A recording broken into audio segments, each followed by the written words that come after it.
आंवल्या नवमी के दिन कि शंकर भगवान भूत भावन भूतेश्वर जब भगवान आंवला नवमी के दिन श्री हरि नारायण आंवले के वृक्ष की पत्तियों पर शयन करेंगे और भगवान शंकर उनका अनुमोदन करेंगे, तब श्री हनुमान जी महाराज उनसे विनती करने के लिए पधारते हैं। 33 कौटी देवता भगवान विष्णु जब शयन से उठते हैं, देवसोनी एकादशी को जब भगवान उठेंगे, नेत्र खोलेंगे, तो प्रथम दर्शन भगवान विष्णु श्रीमद् भागवत कथा, स्कंद पुराण, पद्म पुराण, अग्नि पुराण, जितने भी पुराण उठाना चाहे सारी पुराणों को उठाकर देखना कि प्रथम वर्णन आपको मिलेगा कार्तिक महत्तम का कि भगवान नारायण सर्वप्रथम जब नेन खोलते हैं अपनी देव सोनी एकादशी से सोकर देव उठनी एकादशी पर जब उठते हैं तो भगवान नेत्र खोलकर सबसे पहले किसका दर्शन करते हैं? किसका दर्शन?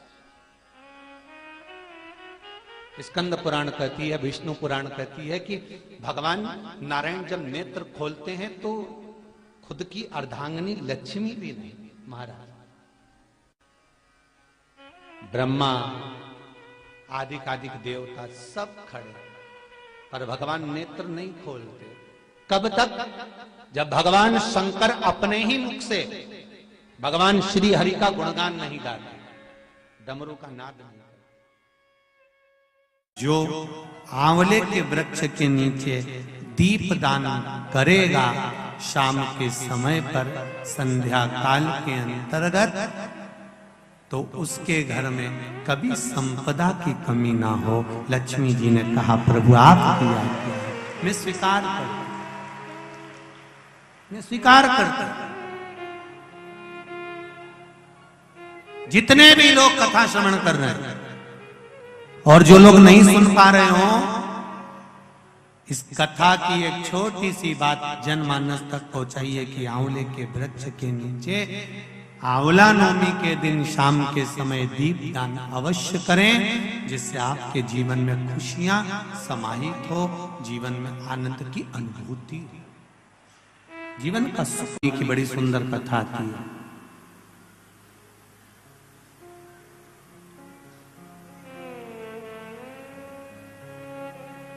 जिसको अक्षय नवमी भी कहते हैं।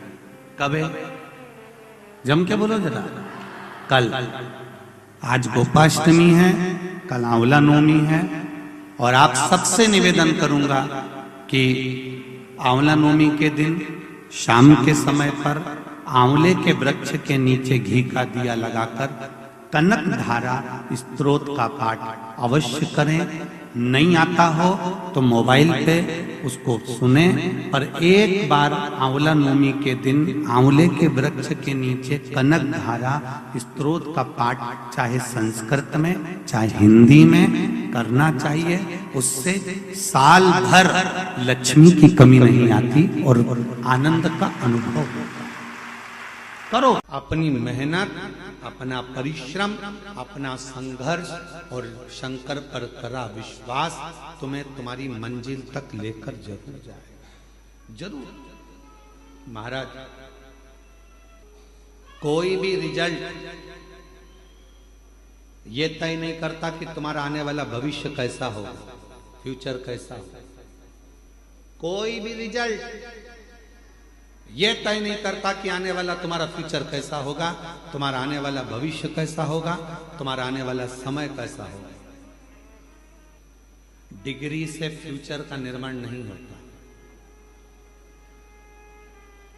एमबीए करे हुए, बीबीए करे हुए, इंजीनियरिंग करे हुए, बीएससी करे हुए, एमएससी करे हुए, बड़े बड़े डिग्रियां धारण करे हुए भी आज रोडों पर घूम रहे हैं। बोलो सही है कि गलत है? अपने मोहल्ले में जाकर देखना, इंजीनियरिंग करे हुए, बीबीए करे हुए, एमबीए करे हुए, बीएससी करे हुए, एमएससी करे हुए, ये करे हुए, वो करे हुए, इसका डिप्लोमा, उसका डिप्लोमा, इसकी डिग्री, उसकी डिग्री। डिग्री रिजल्ट तुम्हारे फ्यूचर को निश्चित नहीं कर सकता। तुम्हारे फ्यूचर को, तुम्हारे आने वाले भविष्य को कोई डिग्री निश्चित नहीं करेगी। केवल तुम्हारा विश्वास और तुम्हारी मेहनत अच्छी अच्छी डिग्री को सामने लाकर रख देते हैं। तुम्हारे भविष्य को, तुम्हारे फ्यूचर को निश्चित कर सकता है तुम्हारा किया गया मेहनत, तुम्हारा किया गया विश्वास, तुम्हारा किया गया परिश्रम। हमने देखा है, हमने अपनी जिंदगी में बहुत कुछ देखा, तो उसमें हमने एक और चीज देखी है। हमने देखा कि किसी हमारे इंदौर में ही एक बहुत बड़े सेठ थे, बहुत से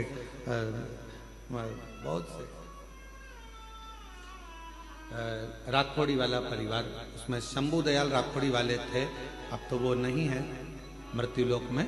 तो हमने उनको देखा, हमने एक बार उनसे पूछ लिया, क्यों बाबूजी कहाँ तक पढ़ाई करे हो? बाबूजी बोले 5वीं तक। हमने कहा 5वीं तक? हाँ। उनके आगे इतनी मल्टियां बना देते थे वो, इतने बड़े बड़े कॉलोनियां काट देते थे, इतना इतना पेट्रोल पंप, इतनी गाड़ियां, इतने डंपर, इतनी जेसीबी, कम से कम 200, 250, 500 डंपर, जेसीबियां, कम से कम 15, 20 बड़े बड़ी मशीनें, बड़े बड़े प्लाट, बड़े बड़े बिल्डिंगें। तो वो इंजीनियर भी आते थे तो उनके पास में आकर बैठते थे और बाबूजी नक्शा बना देते थे उनके सामने कि ये नक्शा ऐसा बनेगा, और इंजीनियर को देखना पड़ता था कि बताओ ये नक्शा सही है कि गलत। तब इंजीनियर कहते थे आपने जो बनाया बिल्कुल सत्य।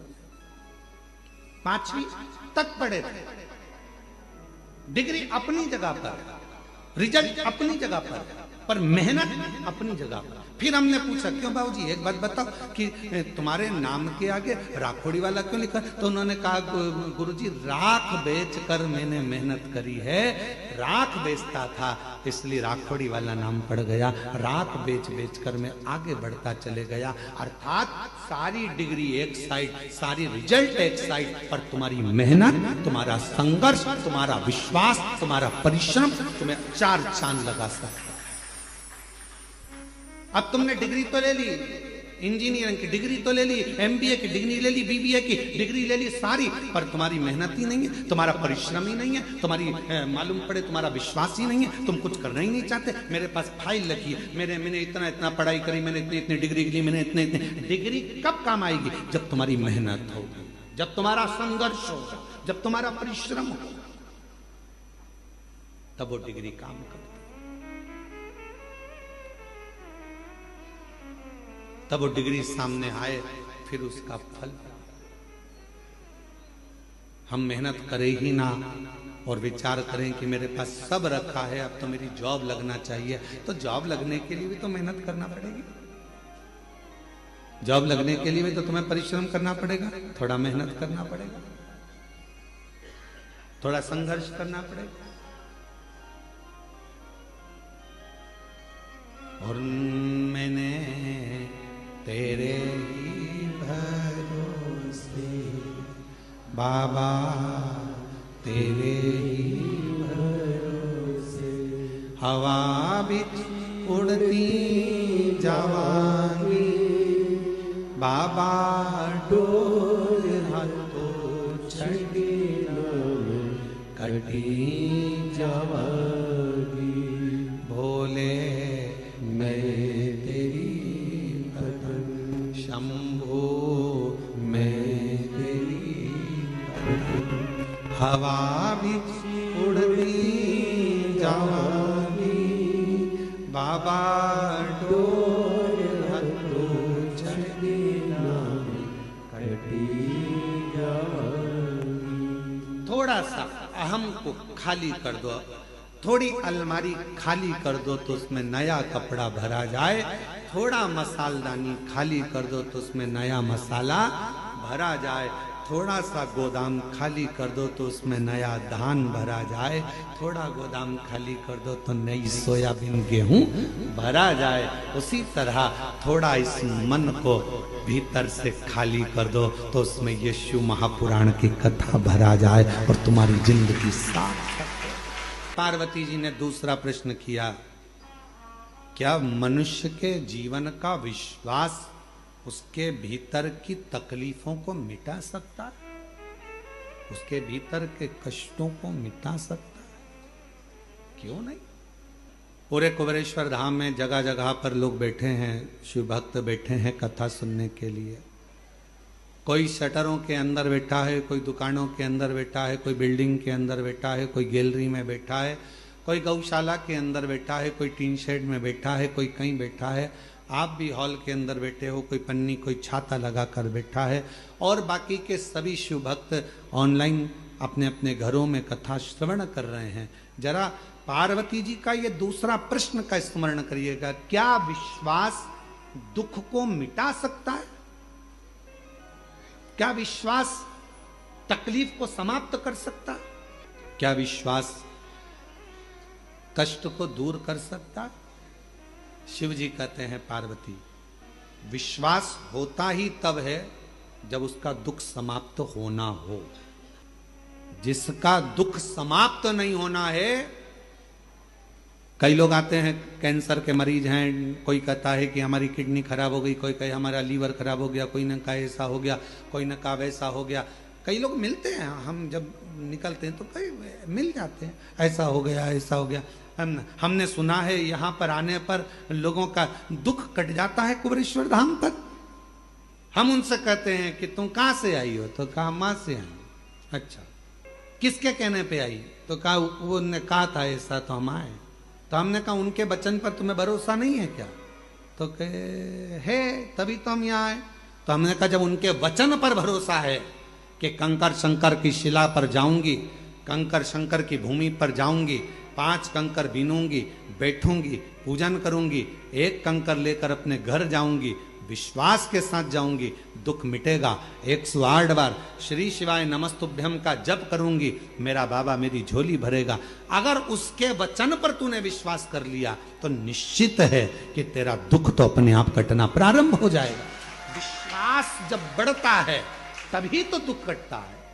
विश्वास भगवान कब देगा? जब तुम्हारा दुख काटना होगा। दुख काटना ही नहीं होगा तो विश्वास देगा भी। मानो तुम्हें गंगा ना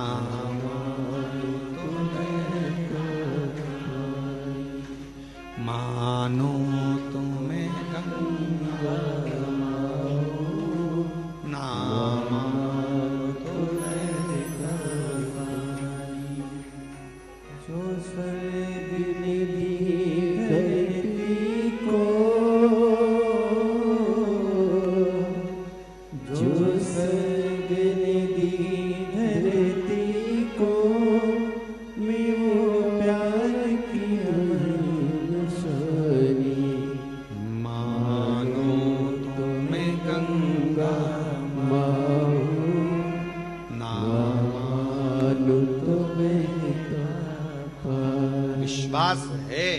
तो शिव है, विश्वास है तो हमारे दुख भी कटेंगे।